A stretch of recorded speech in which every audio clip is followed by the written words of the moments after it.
right, do you know that fall, Kara, is the perfect time to plant trees and shrubs? Well, I've learned that here on Great Day. I actually planted one recently. Really? Mm-hmm. A little hydrangea for my house. How nice. And did you also know you can plant specific things to attract wildlife to your yard, like certain birds? Melissa Cole met up with gardening expert Jen Mooney to learn more.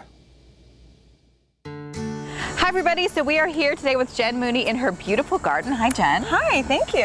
I'm so excited to learn how you planted all this, and the purpose partly is to attract some beautiful birds in the yard too. Yeah, sort of create a habitat for all of our natural wildlife here in Connecticut. I've planted tons of things that feed and protect birds and really all wildlife all year long.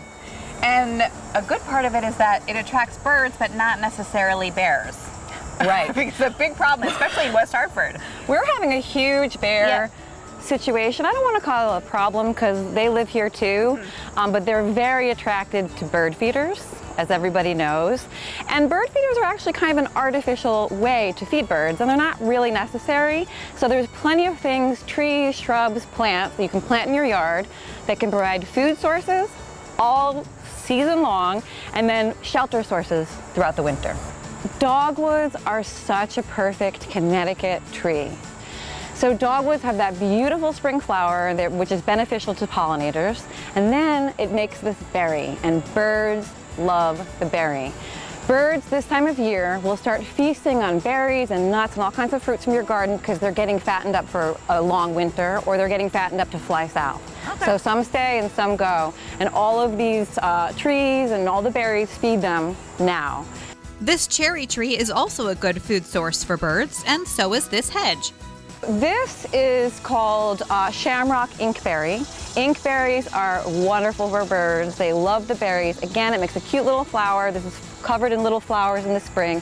Then it makes a little berry, and the birds just feast on it. They love it. And it's a really nice way to do a formal hedge, but still have that hedge be beneficial for wildlife.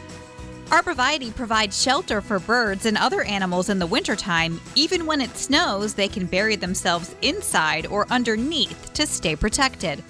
Echinacea is a great native perennial. This one's not looking so hot because bunnies love it a little bit too much and it's been eaten a lot, but I still hang on to these guys because birds will feed on these all winter long, particularly goldfinch. You probably see goldfinch in your garden. I have these, and I love to watch the little birds land on it. And they love them, and they really last quite a long time because they're full of seeds that they love. All right, and then next to you here we have sedum.